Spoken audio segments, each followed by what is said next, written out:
Hello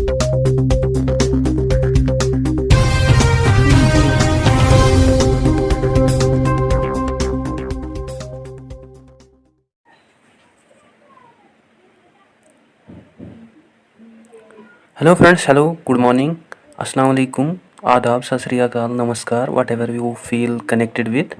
first of all आप मुझे बता दीजिए मेरी वॉइस क्लियर है आपको, और जल्दी से जल्दी आप ज्वाइन कीजिए और इस वीडियो को आल्सो शेयर कीजिए अपने फ्रेंड्स के साथ, सो दैट हम अपने टॉपिक को स्टार्ट करें। ओके, सो जल्दी से जल्दी आप इसको शेयर कीजिए।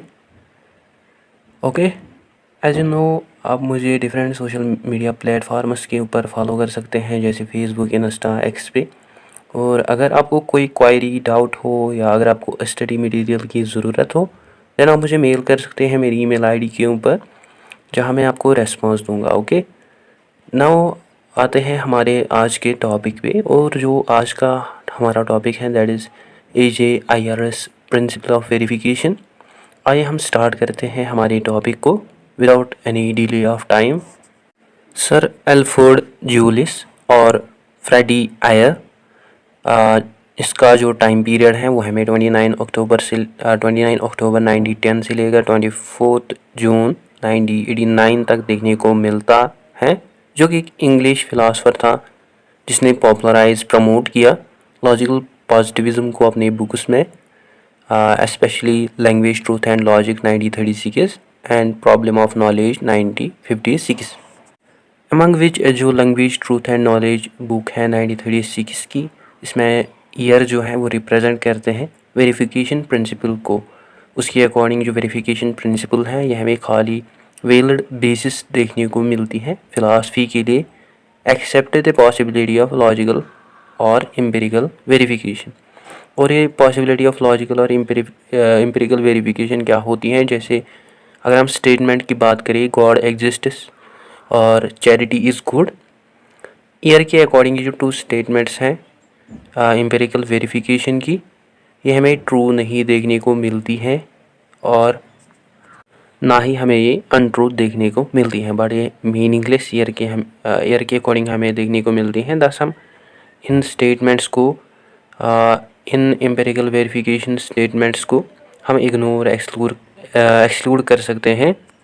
और ईयर के अकॉर्डिंग जो रिलीजियस लैंग्वेज हैं इन पर्टिकुलर, कि हमें आल्सो अनवेरीफाइबल देखने को मिलती हैं एज वेल एज नॉनसेंस देखने को मिलती हैं। और जो ईयर हैं वो क्रिटिसाइज़ करते हैं C.A. मैसिस की ओपिनियन को, कि जो मेटाफिज़िक्स हैं ये हमें फॉर्म देखने को मिलती हैं इंटेलेक्चुअल पोइट्री की। और ईयर जो है वो आल्सो क्रिटिसाइज़ करता है पॉल कोटेज की ओपिनियन को, that is belief on God. और ये जो ईयर के अकॉर्डिंग जो बिलीफ है गॉड पे, ये इंडिकेट करता है या इसकी हमें कोई भी हाइपोथेसिस नहीं देखने को मिलती है, जिसको हम जानते हैं एज थीज़म। और थीज़म जो है इसका मतलब है belief in the existence of one God.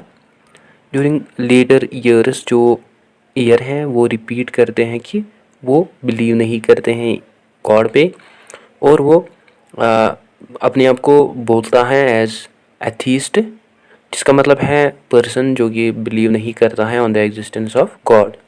वो जो ईयर है वो फॉलो करता है foot steps of Bertrand Russell through his debates with Jesuit scholar that is Frederick Copleston about religion. ठीक है बेटा, यहाँ तक क्लियर है? आगे बढ़ते हैं। बेसिकली जो ईयर हैं वो डिवाइड करते हैं अपने ओरिजिन ऑफ मेटाफिजिक्स और सिस्टम ऑफ एथिक्स को into the 4 classes.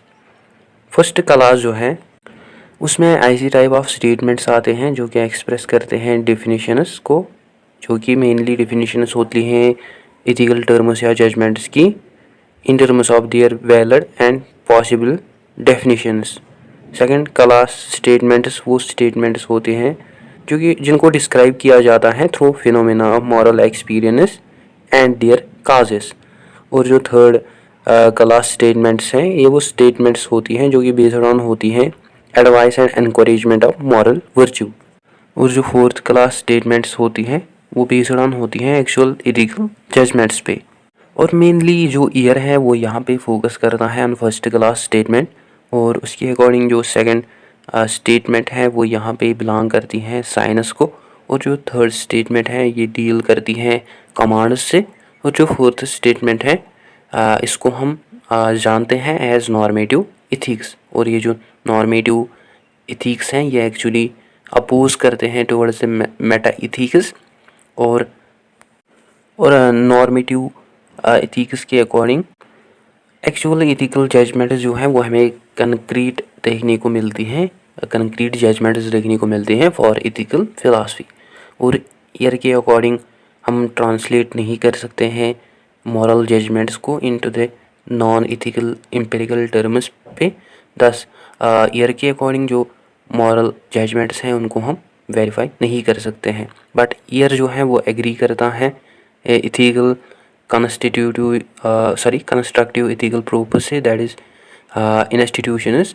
But year जो है वो हमें आल्सो डिफरेंट देखने को मिलता है फ्रॉम कंस्ट्रक्टिव इथिकल प्रूफ्स से इन terms of his rejection of non empirical moral truths.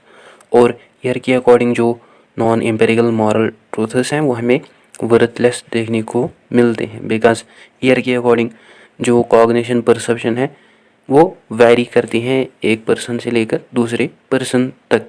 Instead जो ईयर है वो मेंशन करता है कि जो इथिकल कंसेप्ट्स हैं वो हमें जेन्युइन कंसेप्ट्स नहीं देखने को मिलते हैं।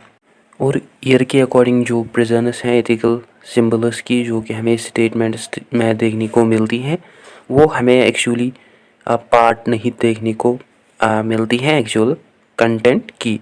दस अगर हम कह सकते हैं किसी को you act wrong when you steel that money, और या हम कहेंगे किसी को you stall that money.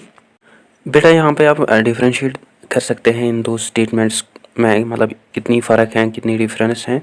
Here according to air जो सेकंड स्टेटमेंट है ये हमें टोटली रॉन्ग देखने को मिलती है, बिकॉज ये कोई भी मॉरल अप्रूवल शो नहीं करती हैं। और अगर हम सेकंड स्टेटमेंट जो है वो कहेंगे, यानी अगर हम कहेंगे यू स्टोल दैट मनी, मतलब ऑर्डिनरी सेंस में या इमोशन दिखा के थ्रू राइटिंग या through expressing it with exclamation marks, जो एक्सक्लेमेटरी मार्क्स होते हैं इनको हम यूज़ करते हैं डिस्क्राइब करने के लिए पेन या सरप्राइज को एट्सट्रा। नाउ जब हम कंपेयर करते हैं यहाँ पे सेकंड स्टेटमेंट को फर्स्ट स्टेटमेंट के साथ, हम पाते हैं कि जो फर्स्ट स्टेटमेंट है उसका हमें कोई भी फंक्शनल मीनिंग नहीं देखने को मिलती है, और जो कि आल्सो कोई भी प्रीपोजिशन एक्सप्रेस नहीं करती हैं, जो कि ट्रू भी हो सकती है फॉल्स भी हो सकती हैं।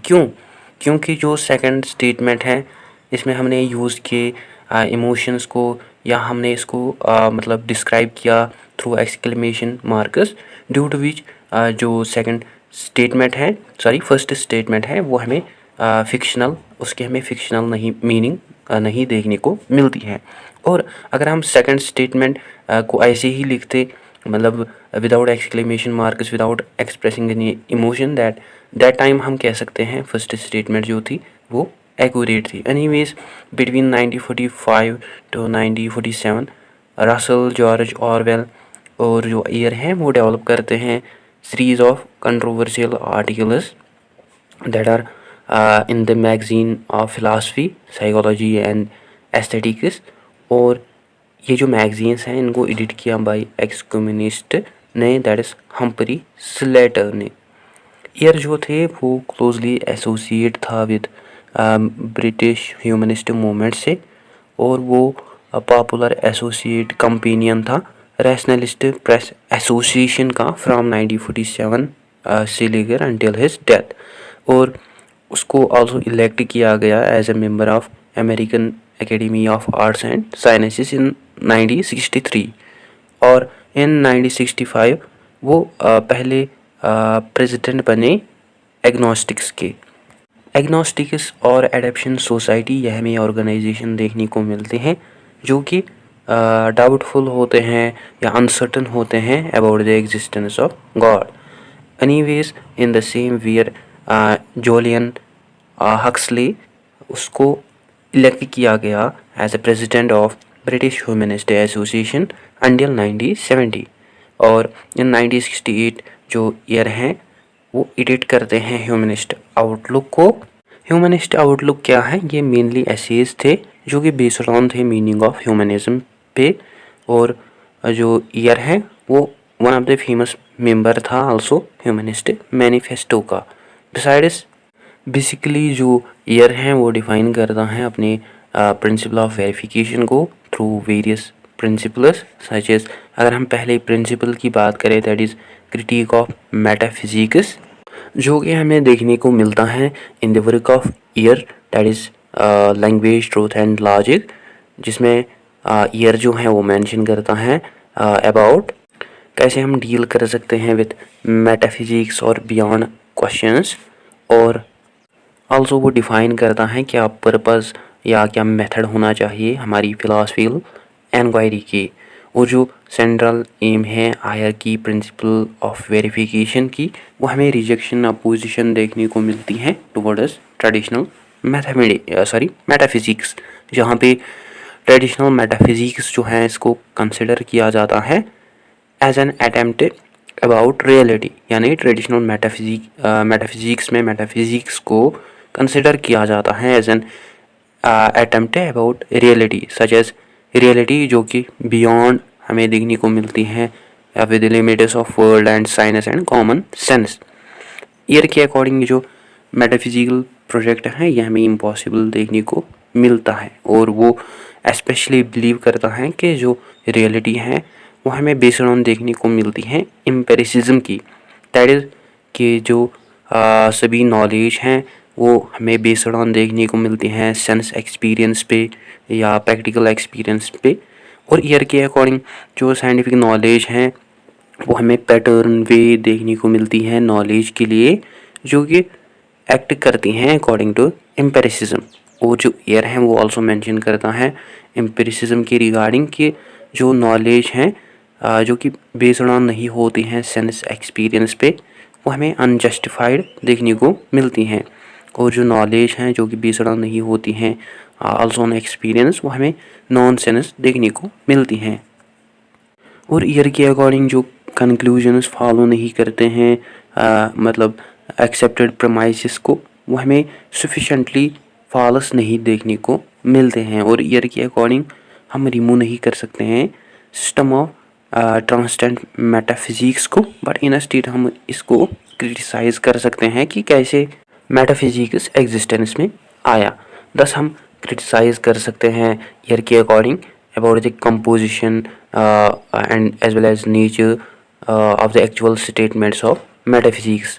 और ईयर के अकॉर्डिंग हम मेंटेन कर सकते हैं स्टेटमेंट्स को रिलेटेड टू रियलिटी जो कि एग्जिस्ट करते हैं beyond the limits of possible sense experiences, जिनकी हमें लेकिन लिटरल सिग्निफिकेंस देखने को मिलती हैं और जो कि फॉलो करते हैं आल्सो वर्कर्स, दोज वर्कर्स जो कि डील करते हैं विथ मेटाफिजिकल रियलिटी और जो कि एक्चुअली प्रोड्यूस करते हैं non sense and non sense characteristics of reality.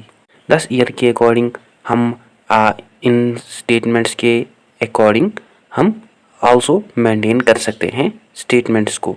However हम पाते हैं कि जो स्ट्रक्चरल सिमिलैरिटी हैं और जो स्ट्रक्चरल डिफरेंसेस होती हैं in the sentences of various philosophers such as Wittgenstein जो हैं वो फोकस करता है on elementary propositions as foundation of meaningfulness. और ये जो व्यू हैं इसको आल्सो मोटिवेट किया जाता है by his metaphysical view, that is कि जो स्टेटस ऑफ अफेयर्स हैं वो डिटरमाइन करते हैं एवरीथिंग जो भी एग्जिस्ट करता है। और जो विट्जेस्टीन का टॉपिक्स हैं वो हमने ऑलरेडी डिस्कस किए हैं, अगर आपने वो वीडियो देखे होंगे तो आपको क्लियर हुआ होगा। सो इन दिस केस जो ईयर हैं वो फोकस करता है ऑन ऑब्जर्वेशन स्टेटमेंट्स पे, सॉरी सेंटेंसेस पे। और उसके अकॉर्डिंग जो ऑब्जर्वेशनल सेंटेंसेस हैं वो हमें एपिस्टेमोलॉजिकल देखने को मिलते हैं rather than metaphysical in motivation.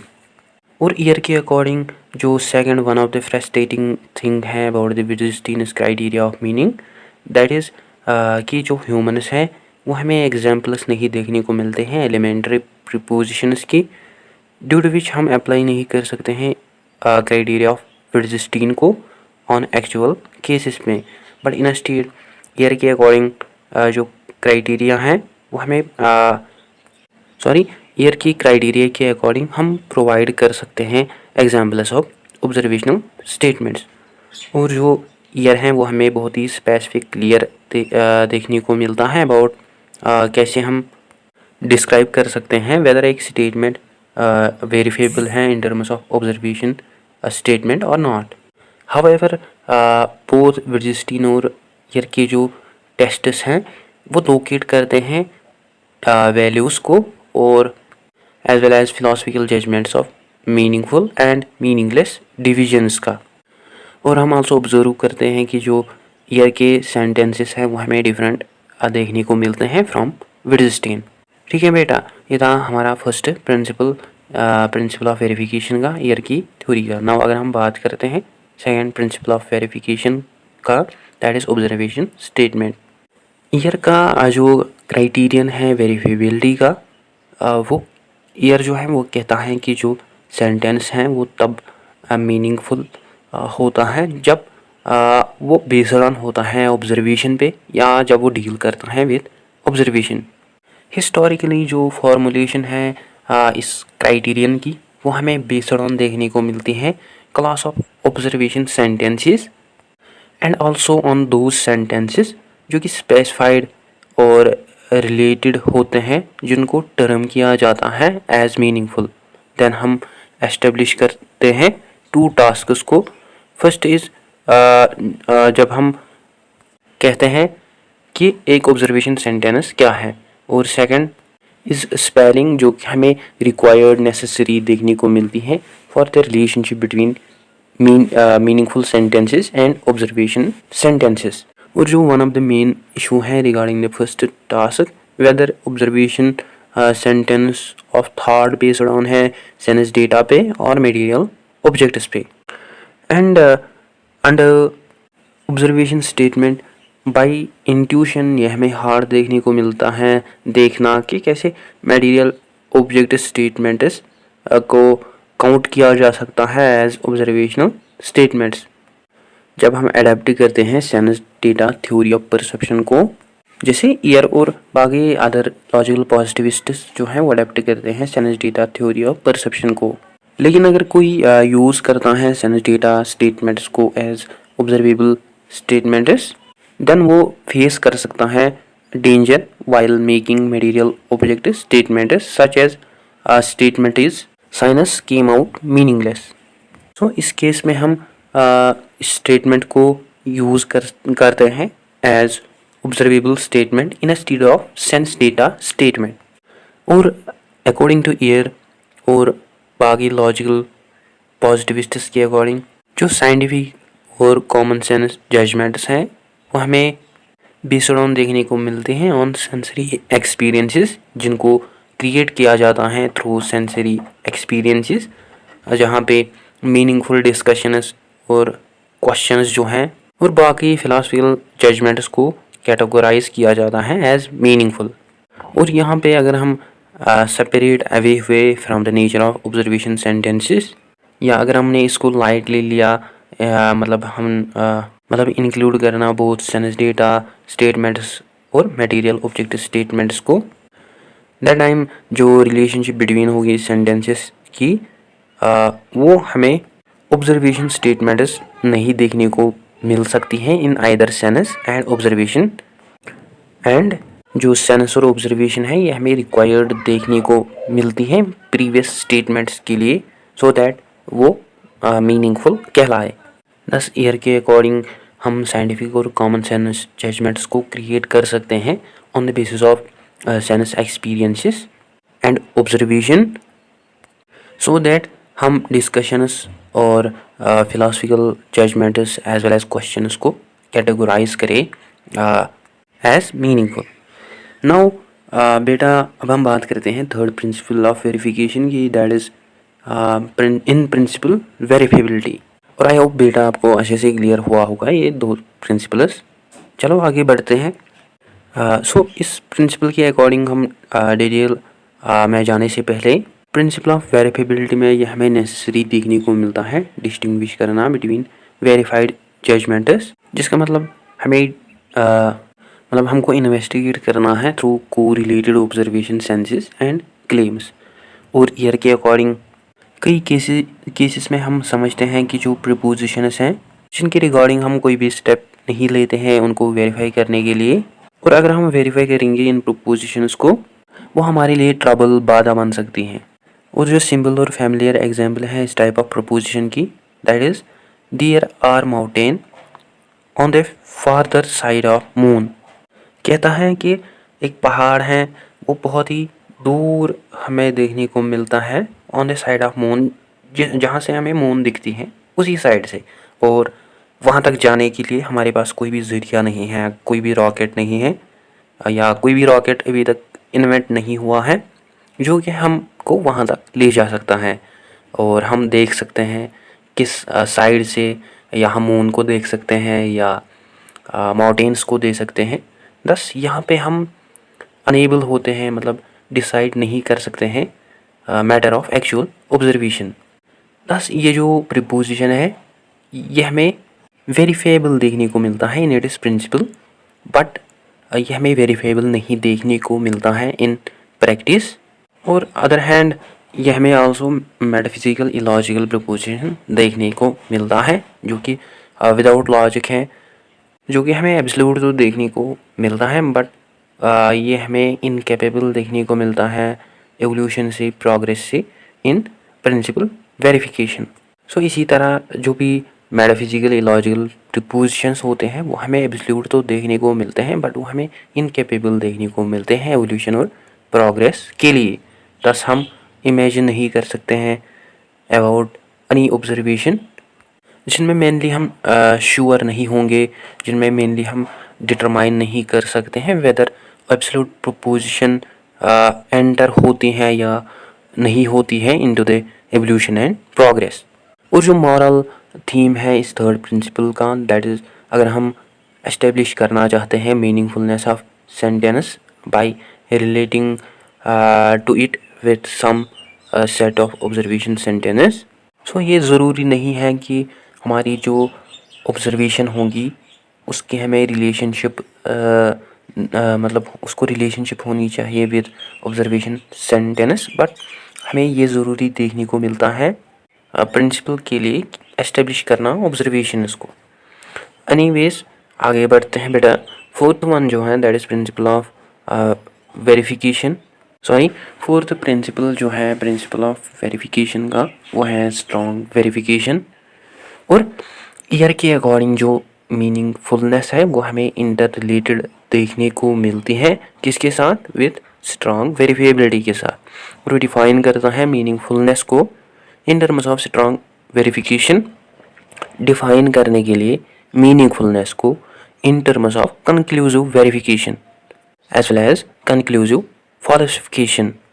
Year जो है वो डिफाइन करता है कंक्लूसिव वेरिफिकेशन आइडिया को as S, that is sentence जो कि फाइनली जिसको हम फाइनली वेरीफाइबल कर सकते हैं as D F, that is set of finite O, that means observational statements जो कि रिक्वायर हमें देखने को मिलती है सेंटेंस के लिए, दैट इज एस। और एस यानी सेंटेंस जो है यह हमें फाइनली फॉल्सिबल देखने को मिलता है as D F, that is some finite set O, that means observation statement, उसके लिए हमें ज़रूरत पड़ती है एस की, दैट इज़ स्टेटमेंट।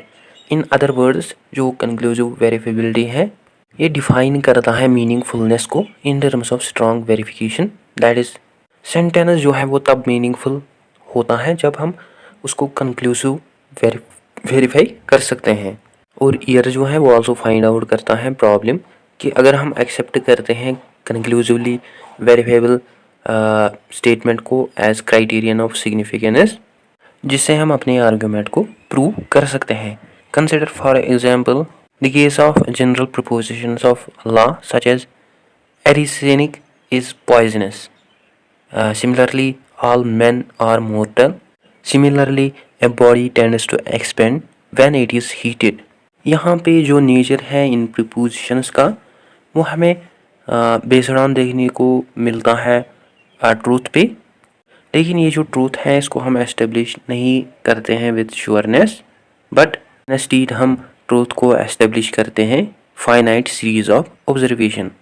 और ईयर के अकॉर्डिंग जो यूनिवर्सली मेजरेबल जजमेंट्स होते हैं वो हमें फाइनली वेरीफाइबल जजमेंट्स नहीं देखने को मिलती है, बिकॉज ये जो यूनिवर्सली मेजरेबल जजमेंट्स होते हैं ये हमें स्टिल मीनिंगफुल देखने को मिलते हैं। और यहाँ पे जो सजेस्टेड क्राइटेरियन होता है मीनिंग का वो हमें आल्सो गुड नहीं देखने को मिलता है। सेकंड जो है दैट इज़ कंक्लूसिव फॉलिसिबिलिटी, ये हमें सेकंड अटेम्प्ट देखने को मिलता है जिसमें सेंटेंस को हम डिस्क्राइब कर सकते हैं एज मीनिंगफुल। जब एक सेंटेंस कंक्लूसिवली फॉलिसिबल होता है और ईयर जो है वो इसको आल्सो कहता है एज डेफिनेटिवली प्रूव्ड। और ईयर के अकॉर्डिंग कोई भी जनरलाइजेशन कंक्लूसिवली वेरीफाइड नहीं हो सकती हैं या फॉलिसिफाइड नहीं हो सकती हैं bye experience until and unless जब तक हम ऑब्जर्वेशन स्टेटमेंट को या जब ऑब्जर्वेशन स्टेटमेंट कंट्राडिक्ट अपोज करती है होगी जनरलाइजेशन को, सपोर्ट करती होगी थ्रू प्रीपोजिशन, सपोर्ट करती होगी टू प्रीपोजिशन, देन उस समय जो जनरलाइजेशन होगी हमारी वो वेरीफाइड होगी और फॉल्सिफाइड होगी बाय एक्सपीरियंस। बट ये हमें ऑब्वियस नहीं देखने को मिलता है। और हमें आल्सो सिंपलर आर्ग्यूमेंट देखने को मिलते हैं against the equation of meaningfulness with conclusive falsifiability. Thus जो यूनिवर्सल जनरलाइजेशंस होती हैं वो हमें मेनली कंक्लूसिवली वेरीफाइबल नहीं देखने को मिलती हैं और एक्सिस्टेंशियल जनरलाइजेशंस नहीं देखने को मिलते हैं। दस इनको हम आल्सो रिगार्ड नहीं कर सकते हैं as conclusively falsifiable. For example phrase is there is at least one red swan. So इस फ्रेज में कोई भी finite set of observation sentence को हम प्रूव नहीं कर सकते हैं एज फॉल्स। और फॉर द सेम रीज़न कोई भी finite set of observation sentence को हम प्रूव नहीं कर सकते हैं as universal generalisations, that is all swans are non red as true. Hence both conclusive verifiability and फॉलिसिबिलिटी जो है वो सजेस्ट करती हैं वे एक्सटेंड करने के लिए हमारे जो फर्स्ट टू अटेम्प्ट्स हैं डिफाइन करने के लिए मीनिंगफुलनेस को in terms of strong verification. और हम क्लेम कर सकते हैं कि जो सेंटेंस है वो मीनिंगफुल है जब वो कंक्लूसिवली वेरीफाइबल होगा एज वेल एज कंक्लूसिवली फॉल्सिबल होगा।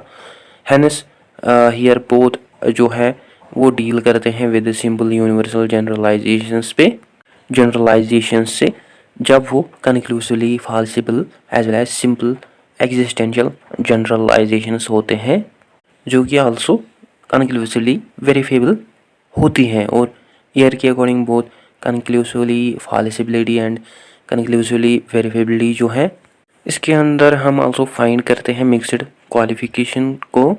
और हमें आल्सो यहाँ पे प्रॉब्लम देखने को मिलती है जब हम डील करते हैं विद सेंटेंसेस जो कि सर्टन होते हैं both universal and existential qualifications. जैसे हर एक क्वेश्चन का आंसर होता है, फॉर इंस्टेंस जो मिक्सड क्वालिफिकेशंस होते हैं उनको हम फॉर्मलाइज कर सकते हैं as opposite A X. Here यहाँ पे जो एक्स है वो हमें क्वेश्चन देखने को मिलता है और जो अपोजिट ई वाई है हियर यहाँ पे जो वाई है वो हमें आंसर देखने को मिलता है टू एक्स। और यहाँ पे हमें क्लियर होता है कि ये जो जजमेंट है ये कंक्लूसिवली वेरीफाइबल नहीं है। फॉर द सेम रीज़न अगर हम कहते हैं ऑल स्वॉन्स आर वाइट, ये जो स्टेटमेंट है ये हमें आल्सो कंक्लूसिवली वेरीफाइबल नहीं देखने को मिलती है। और कोई भी फाइनाइट सेट जो है ऑब्जर्वेशन स्टेटमेंट का वो फिक्स कर सकता है truth of the judgement about all the question. So एक स्टेटमेंट को मीनिंगफुल होने के लिए वो कंक्लूसिवली फॉलिसिबल होनी चाहिए जो कि वो एक्चुअली नहीं होती हैं। और इन केस अगर ये कंक्लूसिवली फॉल्सिबल होगी देन जो जजमेंट होगी वो रिसीव करेगी logical meaning from the set of observation statements. For example dash opposite A X. Here यहाँ पे जो x है वो हमें क्वेश्चन देखने को मिलता है is equals to opposite E Y. और यहाँ पे जो y है वो हमें आंसर देखने को मिलता है x का, जो कि हमें इक्वल देखने को मिलता है opposite E x dash. Here यहाँ पे जो x है वो हमें क्वेश्चन देखने को मिलता है और अपोजिट ई वाई जो है सॉरी यहाँ पे जो x है वो हमें इक्वल देखने को मिलता है x का. सॉरी y जो है वो हमें इक्वल देखने को मिलता है x का. सो इस केस में हम डायरेक्टली कंसिडर कर सकते हैं कि जो अपोजिट ए एक्स है वो इक्वल हमें देखने को मिलता है अपोजिट ई वाई का.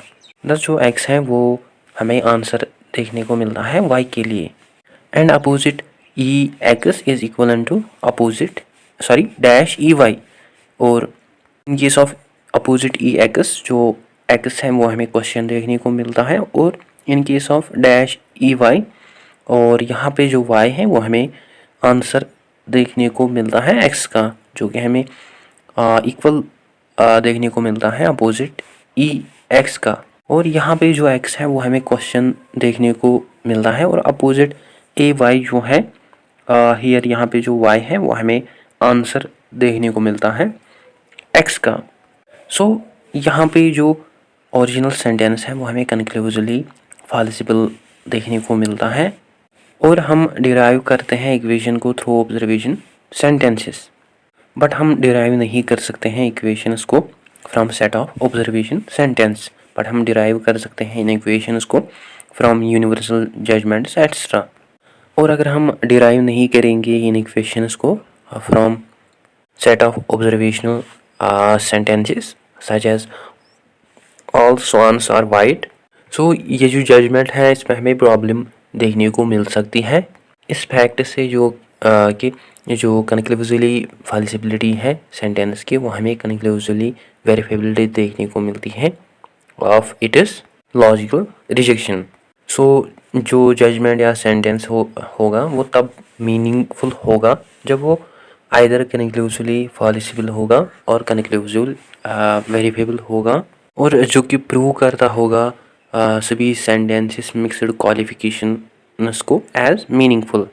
बट अगेन हियर जो पॉजिटिविस्ट्स हैं वो एक्सेप्ट नहीं करते हैं इस रिजल्ट को, वो इसको रिगार्ड करते हैं एज फूलिश. सिमिलरली जो क्वांटिफायर्स हैं वेदर यूनिवर्सल और एग्जिस्टेंशियल वो हमें मोस्ट गुड एग्जाम्पल देखने को मिलती हैं फॉर कंक्लूसिवली फॉल्सिबल और कंक्लूसिवली वेरीफेबल जजमेंट्स की. For example most ravens are black. यहाँ पे हमें कोई भी चांस नहीं देखने को मिलता है कि हम कंसिडर करें इस स्टेटमेंट को कंक्लूसिवली वेरीफेबल और falsifiable on the basis of observation sentence. और हम कंक्लूसिवली वेरीफाई कर सकते हैं इस सेंटेंस को जब हम इसको ऐड करेंगे या जब हम इसके साथ ऐड करेंगे list of observation sentences like the sentence these are all the ravens. और ये जो जनरल जजमेंट है ये हमें कंक्लूसिवली फॉल्सिबल देखने को मिलती है और हैंस इसको हम मीनिंगफुल रिगार्ड करेंगे. और जब हम फार्मूलेट करना चाहते हैं जनरल क्राइटेरियन को उसके लिए हमें ज़रूरत पड़ती है step by step analysis of meaningfulness. Similarly suppose judgement S या सेंटेंस इज मीनिंगफुल जब ये रिजेक्ट करता है लॉजिक को. सो इसके लिए सेट ऑफ सेंटेंसेस की ज़रूरत पड़ती है जो कि बेस्ड ऑन होनी चाहिए ऑब्जर्वेशन सेंटेंसेस पे और कंक्लूसिवली वेरीफेबल और फॉल्सिबल सेंटेंसेस पे. एनीवेज जो ईयर है वो सजेस्ट करता है कि जो स्टेटमेंट्स होती हैं रिगार्डिंग अनऑब्जर्वेबल या जिनको हम ऑब्जर्व नहीं कर सकते हैं वो एक्चुअली एक्सप्लेन करते हैं या जिनको एक्सप्लेन किया जाता है ऑब्जर्वेशनल फिनोमिनास में या ऑब्जर्वेबल फिनोमिनास में. फॉर एग्जांपल इलेक्ट्रॉन्स जो हैं वो हमें डायरेक्टली ऑब्जर्वेबल नहीं देखने को मिलते हैं बट रादर उनको पोस्टुलेट किया गया है फ्रॉम एक्सप्लेनेशन ऑफ फिनोमिना जो कि ऑब्जर्वेबल हमें देखने को मिलती थी। और यहाँ पे जो पोस्टुलेशन है इलेक्ट्रॉन्स की वो एक्सप्लेन करते हैं ऑब्जर्वेबल फिनोमिना को, और ये फॉलो नहीं करता है actually judgement about electrons, that is कि जो इलेक्ट्रॉन्स हैं वो डिराइव हुए हैं from observation sentence, but in state जो पॉजिटिविस्ट्स हैं उनके अकॉर्डिंग हम एक्शन नहीं लेते हैं इम्प्रेस करने के लिए जजमेंट्स को about electrons of same category as metaphysical judgement like the absolute is lazy. Similarly ये जो स्टेटमेंट है ये हमें अनऑब्जर्वेबल देखने को मिलती है जो कि एक्चुअली एक्सप्लेन करती है ऑब्जर्वेबल फिनोमेना को, जो कि आल्सो डायरेक्टली ऑब्जर्वेबल नहीं थी, बट रादर इसको एक्सप्लेन किया गया फ्रॉम द फिनोमेना पोस्टुलेशन। ठीक है बेटा, यहाँ तक क्लियर होगा। बढ़ते हैं अनदर प्रिंसिपल की, फिफ्थ प्रिंसिपल ऑफ वेरिफिकेशन का, that is principle of weak verification. और ये जो प्रिंसिपल है वीक वेरिफिकेशन का ये सजेस्ट करता है नया अप्रोच, दैट्स वाई जो ईयर है वो मेंशन करता है कि हमने फॉल बैक किया on the weaker sense of verification. और हम आल्सो कह सकते हैं कोई भी क्वेश्चन जिसको पूछा गया about any commonly believed statement of fact वो हमें बेस्ड ऑन नहीं देखने को मिलता है लॉजिकल ऑब्जर्वेशन पे डिटरमाइन करने के लिए वेदर ये ट्रू है या फॉल्स है, बट इंस्टेड जो क्वेश्चन है कॉमन स्टेटमेंट का वो हमें बेस्ड ऑन देखने को मिलता है डिटरमाइन करने के लिए ट्रूथ एंड फॉल्सहुड। और अगर हमें नेगेटिव आंसर मिला रिगार्डिंग आवर क्वेश्चन देन उस समय जो क्वेश्चन होगा हमारा जो कि बेस्ड ऑन था डिटरमाइनेशन पे, हम कंक्लूड कर सकते हैं कि जो स्टेटमेंट है अंडर कंसिडरेशन वो हमें नॉन सेंसियल देखने को मिलती हैं, जो कि एक्चुअली शिफ्ट करती है हमारा फोकस फ्रॉम ऑब्जर्वेशन से लेकर अप टू ऑब्जर्वेशनल जजमेंट तक। तो ये जो शिफ्ट है ये हमें इम्पॉर्टेंट शिफ्ट देखने को मिलता है between the two different ways of thinking about the criterion of verifiability. और ईयर के अकॉर्डिंग हमें ज़्यादा स्पेसिफिक होना चाहिए जब हम फॉर्मुलेट करेंगे वीक क्राइटेरियन ऑफ वेरिफिएबिलिटी को। और जो ईयर है वो टू प्रिसाइज वेज देता है फॉर्मुलेट करने के लिए बेसिक इंट्यूशंस को, लाइक वो इन प्रिसाइज वेज को देता है in chapter 1 and second edition of Language Truth and logic. Anyways बात करते हैं ईयर की first definition in first edition of his book 1935। वो क्राइटेरिया देता है वेरिफिएबिलिटी के लिए वो मेंशन करता है कि जो प्रीपोजिशंस हैं वो रिकॉर्ड करते हैं एक्चुअल एंड पॉसिबल ऑब्जर्वेशंस को एज एन एक्सपीरियंशियल प्रीपोजिशंस। और हम आल्सो कह सकते हैं कि यह हमें इंडिकेशन देखने को मिलते हैं जेन्युइन फैक्चुअल प्रीपोजिशंस की, जो कि बेसिकली इक्वल हमें नहीं देखने को मिलते हैं एक्सपीरियंशियल प्रीपोजिशंस और finite number of experiential prepositions, but simply यह हमें इक्वल देखने को मिलते हैं टू सम एक्सपीरियंशियल प्रीपोजिशंस जिनको डिटेक्ट किया जा रहा है from the conjunction with other premises without being expensive about other premises alone. और हम इसको फार्मुलेट कर सकते हैं like sentence is meaningful that is S when there is some set of sentences, यानी when there is some set of S like P1 से लेकर Pn तक as well as some observation sentences that is O, then हम कह सकते हैं O जो है वो फॉलो करता है S को, दैट इज ऑब्जर्वेशन जो है वो फॉलो करता है S को along with P1 up to Pn, but both O that is observation वो फॉलो नहीं करते हैं P1 और Pn को अलोन। वाइल ये जो फार्मूला है ये हमें एब्स्ट्रैक्ट देखने को मिलती है बिकॉज इसके पीछे हमें सिंपल और एक्सेप्टेबल थॉट देखने को मिलता है। और ईयर के अकॉर्डिंग जब हमें हमारी जो स्ट्रॉन्ग वेरिफिकेशन होती है उसका फेलियर देखने को मिलता है उस समय जो मीनिंगफुलनेस और वेरिफिएबिलिटी होती है वो हमें इक्वल नहीं देखने को मिलते हैं, एंटेलमेंट रिलेशनशिप नहीं देखने को मिलते हैं between sentences and set of observation. लेकिन हमें क्लियर वे की ज़रूरत पड़ती है डिस्क्राइब करने के लिए थॉट ऑफ सेंटेंसेस को, इवन अगर सेंटेंस जो होगा वो इक्वल नहीं होगा to the set of observation sentences. Thus Ayer हम ऑब्जर्व करते हैं सम डिफरेंसेस जो कि ऑब्जर्वेबल होता है, और ईयर के अकॉर्डिंग जो डेफिनेशन है दैट इज़ जो प्रोबेबल सेंटेंसेस होते हैं उनके हमें एम्पिरिकल कॉन्सिक्वेंसेस देखने को मिलते हैं, हैनस जो सेंटेंस है वो हमें मीनिंगफुल देखने को मिलना है। और जब हम ऐड करते हैं some stock of propositions to the sentences, then जो सेंटेंस होता है वो चेंज होता है in terms of observation prepositions.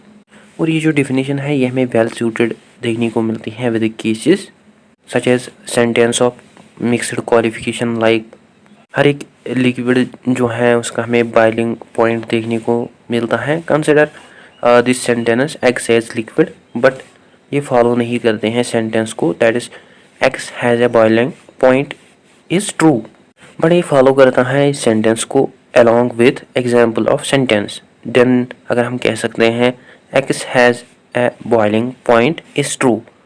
सो यहाँ पे हम एक गुड रिजल्ट पाते हैं जब सेंटेंसेस मीनिंगफुल होते हैं। बाकी quantified measurable sentences like most apples are red, similarly these 5 items are the apples, but ये जो सेंटेंसेस हैं ये फर्स्ट जो सेंटेंस है वो फॉलो नहीं करता है कि 3 एप्पल आइटम्स जो है वो रेड हैं, बट ये फॉलो करता है most of the apples are red.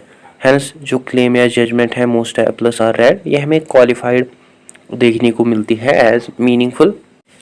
However हम आल्सो मेक कर सकते हैं स्टेटमेंट्स को अबाउट अनऑब्जर्वेबल, जैसे कि अगर आपको याद होगा बेटा, अगर मैंने आपको एग्जांपल दी थी मून एंड माउंटेन्स की। एनीवेज अंडर अनऑब्जर्वेबल हम फाइंड करते हैं कैसे ट्रू कनेक्टिंग जजमेंट्स डील करते हैं with unobservable and observable statement से। For example, if any substance is made up of H2O molecules like ice, it will boil at 100 degree Celsius. पर ये हमें स्पेसिफिक नहीं देखने को मिलती है X as H2O will boil at 100 degree Celsius. यहाँ पे ये फॉलो करता है statement of unobservable that is X is made up of primarily of H2O molecules, hence हम इस स्टेटमेंट को काउंट नहीं करेंगे as correctly as well as meaningful. However हमें आल्सो प्रॉब्लम्स देखने को मिलते हैं जो कि हमें इनडायरेक्ट देखने को मिलती हैं जब हम हैंडल करते हैं केस ऑफ अनऑब्जर्वेबल स्टेटमेंट्स। और ये जो प्रॉब्लम्स हैं ये एक्चुअली पॉइंट आउट करता है ईसा बर्लिन। ये जो प्रॉब्लम है ये मेनली कहती है कि जो इंट्यूटिवली हम डिसाइड कर सकते हैं वेदर एक statement suppose S as statement ये मीनिंगफुल होगी। सो इसको मीनिंगफुल प्रूव करने के लिए हम फाइंड करते हैं सम प्रीपोजिशंस और set of prepositions about this sentence, such as हम ऐड करेंगे एस को स्टार, और हम डिराइव नहीं कर सकते हैं ऑब्जर्वेशन सेंटेंस को from S star alone, but at the same time हमें कोई भी रिस्ट्रिक्शन नहीं देखने को मिलती है ऑन एस स्टार। दस हम फाइंड करते हैं आयर के फर्स्ट डेफिनेशन से अनवांटेड रिजल्ट है दैट इज़ हर एक स्टेटमेंट जो होता है वो वेरीफाइबल होता है या मीनिंगफुल होता है। सिमिलरली अगर हम कंसिडर करें सेंटेंस को एब्सोल्यूट इज़ लेजी, या जिसको हम मतलब जो कि हमें कंबाइन देखने को मिलता है विद अदर ऑब्जर्वेबल सेंटेंस से, that is conditional sentence as absolute is lazy and observable sentence as this is red. In general किसी भी सेंटेंस के लिए हमें प्रूव करना है सेंटेंस वेदर मीनिंगफुल है कि नहीं, और जो सेंटेंस है वो डिराइव होता है टुगेदर कंडीशनल सेंटेंसेस से या ऑब्जर्वेशन सेंटेंसेस से। एनीवेज अगर हम सेकंड डेफिनेशन की बात करें जो कि ईयर देता है इन 1946 में as new account of principle of verifiability, जो ईयर है वो एम करता है शॉर्टन करने में spirit of 1935 definition through placing restrictions on the class of supplementary preposition. जिनको हम यूज़ कर सकते हैं डिराइव करने के लिए ऑब्जर्वेशन स्टेटमेंट को फ्रॉम गिवन सेंटेंस। और एट द एंड जो ईयर है वो डिस्टिंग्विश करता है between direct and indirect verifiability between, जहाँ पे वो डिफाइन करता है कि जो डायरेक्ट और इनडायरेक्ट आइडियाज़ उनको और वो इनके बिटवीन डिस्टिंग्विश करता है। बात करते हैं फर्स्ट सेंटेंस डायरेक्टली वेरिफिएबिलिटी की as DF। Here first S जो है वो हमें ऑब्जर्वेशन स्टेटमेंट देखने को मिलती है। सेकंड S जो है वो हमें फिक्स्ड देखने को मिलता है in its conjunction with set of observation statement. और सम ऑब्जर्वेशन स्टेटमेंट जो है वो हमें फिक्स्ड नहीं देखने को मिलती हैं बाय दिस सेट अलोन। और जो second sentence is indirectly verifiable as DF, here first S जो है वो हमें फिक्स्ड देखने को मिलता है in its conjunction with the set S star of statement and some observation statement वो हमें फिक्स्ड नहीं देखने को मिलती है बाय द सेट अलोन। और सेकंड हमें कोई भी स्टेटमेंट नहीं देखने को मिलती है इन S स्टार, जो कि ना ही हमें डायरेक्टली वेरीफाइबल देखने को मिलती है एज एनालिटिक, और ना ही वो हमें कैपेबल देखने को मिलती है इंडिपेंडेंट देखने को मिलती है एज इनडायरेक्टली वेरिफिकेशन। और जो सेंट्रल एम है इस थ्योरी का वो ये है कि एक सेंटेंस तब मीनिंगफुल होता है जब वो डायरेक्टली और इनडायरेक्टली वेरीफाइबल होता है। नाउ अगर हम बात करते हैं हेम्पल की objection towards the principal of verification, जो हेम्पल है वो मेंशन करता है अपनी ऑब्जेक्शन अपनी वर्क के अंदर that's the empiricist criterion of meaning, as well as वो अपने आर्ग्यूमेंट्स में मेंशन करता है टू एक्सेप्टेबल जजमेंट्स को। फर्स्ट वो मेंशन करता है कि जो सेंटेंस होता है वो मीनिंगफुल होता है in terms of sentences trueness and falsefulness. और सेकंड वो मेंशन करता है कोई भी सेंटेंस एज सिंपल सेंटेंस वो ट्रू होता है इफ डैश सेंटेंस फॉल्स होता है। ना अगर हम बात करते हैं ट्रू मीनिंगफुल सेंटेंसेस की, वेदर सेंटेंस जो होगा वो बेस्ड ऑन होगा ऑब्जर्वेशन पे या नहीं। सपोज दिस इज रेड, अगर हम जोड़े कंजक्ट करें इस सेंटेंस को विद एब्सोल्यूट लेजी से, देन ये जो सेंटेंस है ये हमें मीनिंगफुल देखने को मिल सकता है जब हम इसको मर्ज करते हैं विद ऑब्जर्वेशन सेंटेंस से, that is this is red.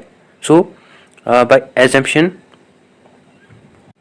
First case observation sentence में that is this is red ये हमें ट्रू भी देखने को मिल सकता है और फॉल्स भी देखने को मिल सकता है। While following absolute is lazy ये हमें आल्सो ट्रू देखने को मिल सकता है, बिकॉज जो एक्ट है ज्वाइनिंग सेंटेंसेस का वो हमें ज़रूरी देखने को मिलता है, सॉरी उसके लिए ट्रूथ की ज़रूरत पड़ती है for it is non essential parts.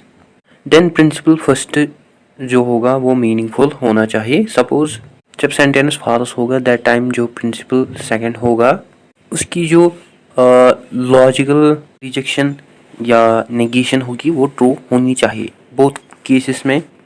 Suppose this is not red and this is not absolute lazy, और हम जानते हैं दिस इज़ रेड जो है ये हमें ट्रू देखने को मिलता है और दिस इज़ नॉट रेड ये हमें फॉल्स देखने को मिलता है। और हम जानते हैं absolute lazy is not true, यानी एब्सोल्यूट लेजी जो है ये हमें ट्रू नहीं देखने को मिलता है। देन उसके बाद हम जानते हैं प्रिंसिपल के through. Second is logical rejection, that is absolute the absolute lazy must be false, और ये फॉलो करता है principle that absolute is lazy ये हमें मीनिंगफुल देखने को मिलता है। सो हियर अगेन जो फॉर्मुलेशन है प्रिंसिपल ऑफ वेरिफिएबिलिटी की वो लीड करती हैं towards the meaningfulness of the sentence. Now अगर हम बात करते हैं अबाउट प्रोस्पेक्टस जो कि डिने करते हैं both premises of Hempel's argument, Alonzo Church जो है वो अपनी ऑब्जेक्शन देता है towards the Hempel's argument in the second edition of Language Truth and Logic, और वो प्रोवाइड करता है आर्ग्यूमेंट्स को समो उसकी तरह, और वो मेंशन करता है कि हमें एटलीस्ट 3 ऑब्जर्वेशन सेंटेंस देखने को मिलते हैं। यानी वो कहता है सपोज हमें 3 ऑब्जर्वेशनल सेंटेंस देखने को मिलते हैं like P, Q and R, और इनके लिए किसी भी मतलब सेंटेंस के लिए ज़रूरत नहीं पड़ती है एक दूसरे सेंटेंस की ऑब्जर्वेशन। नाउ अगर हम कोई सेंटेंस यूज़ करें, suppose the absolute is lazy, हमें नॉनसेंस सेंटेंस देखने को मिलता है फॉलो करने के लिए कम्प्लेक्स सेंटेंस को। Example 1, bracket dash P and Q bracket close V bracket start R and dash S bracket close. Here यहाँ पे जो 1 है इसको हम टर्म करते हैं एज डायरेक्टली वेरीफेबल, और डैश पी जो है इसको हम टर्म करते हैं एज एन ऑब्जर्वेशन सेंटेंस। और जो कंजक्शन है सेंटेंस की दैट इज़ 1 विथ पी, उसके लिए रिक्वायर पड़ती हैं आर की, और जो आर है यह हमें ऑब्जर्वेशन सेंटेंस देखने को मिलता है, और जिसके लिए ज़रूरत नहीं पड़ती है P as hypothesis alone. However जो क्यू है वो हमें आइदर रिक्वायर्ड देखने को मिलता है फॉर सेंटेंस एज 1, और यह हमें आल्सो ज़रूरत और यह हमें आल्सो ज़रूरत नहीं पड़ता है in both the ways of sentences in so that we can prove sentence as meaningful. Suppose q is not required for 1, then q is required for the combination of 1, और जो सेंटेंस और 1 है ये हमें डायरेक्टली वेरीफेबल देखने को मिलता है एस एज सेंटेंस, यानी सेंटेंस एज एस एंड 1 ये हमें डायरेक्टली वेरीफेबल देखने को मिलता है। और उस समय हम सेंटेंस को काउंट कर सकते हैं इनडायरेक्टली वेरीफेबल जब क्यू रिक्वायर होगा 1 के लिए अलोन, देन क्यू जो है वो रिक्वायर हो सकता है for both disconnections, and in particular Q ज़रूरी रिक्वायर होना चाहिए for right hand disconnection as sentence 2। Suppose sentence 2 R and dash S, और अगर सेंटेंस एज 2 ये हमें रिक्वायर देखने को मिलता है क्यू के लिए, देन जो लॉजिकल रिजेक्शन होगी एस की वो डायरेक्टली वेरीफेबल होगी। सिमिलरली इन सेंटेंस 3 प्रूफ, अगर सेंटेंस 2 रिक्वायर होगा फॉर क्यू, देन जो कंजक्शन होगी डैश एस की with R and Q, then उस समय जो आर है वो हमें रिक्वायर नहीं देखने को मिलता है अलोन फॉर द हाइपोथेसिस और बाय हाइपोथेसिस। बट सिंस जो लॉजिकल रिजेक्शन है डायरेक्टली वेरीफेबल स्टेटमेंट की, वो हमें ऑलवेज इनडायरेक्टली वेरीफेबल देखने को मिलती हैं एज वेल एज मीनिंगफुल देखने को मिलती हैं। देन ये फॉलो करती हैं, अगर क्यू रिक्वायर हमें देखने को मिलता है for statement 1, then statement as S वो हमें इनडायरेक्टली वेरीफेबल देखने को मिलती हैं और हैंस मीनिंगफुल देखने को मिल सकती हैं। सो वेदर और not Q is require for sentence 1, so हम कंसिडर करेंगे सेंटेंस को as meaningful no matter what it is. तो गाइस ये था आज का हमारा टॉपिक। आई होप आपको अच्छे से क्लियर हुआ होगा। अगर कहीं पे डाउट हो, कन्फ्यूजन हो तो आप मुझे पूछ सकते हैं, आप मुझे मेल कर सकते हैं, वहाँ पे आप पूछ सकते हैं, या आप कमेंट सेक्शन में लिख सकते हैं। और जो मैं लेक्चर्स देता हूँ इनमें जो मैं एक्सप्लेनेशन देता हूँ, अगर आप समझेंगे अच्छे से तो देन वेल एंड गुड, अगर नहीं तो आप रफ लीजिए, आप अपने हिसाब से नोट डाउन कीजिए क्या क्या पॉइंट्स इंपॉर्टेंट हैं आपके एग्ज़ाम के लिए, उनको आप राइट डाउन कीजिए, और बाकी को आप सुनिए, बाकी को आप देखिए, सो दैट आप अच्छे से एग्ज़ाम में परफॉर्म करें। और ज़रूरी नहीं है आप सारा लिखो, आपको जो भी पॉइंट्स अच्छे लगे उनको आप नोट डाउन कीजिए। और दैट्स इट। कहीं पे डाउट हो, कन्फ्यूजन हो, आप पूछ सकते हैं, ऑलरेडी बोला। और आप मुझे डिफरेंट सोशल मीडिया प्लेटफॉर्म्स के ऊपर फॉलो कर सकते हैं, जैसे कि मैं ऑलरेडी बोल चुका हूँ इंस्टा, फेसबुक, एक्स पे, या आप मुझे मेल कर सकते हैं। So don't forget to share, like and subscribe to discipline dark channel. Thank you for watching.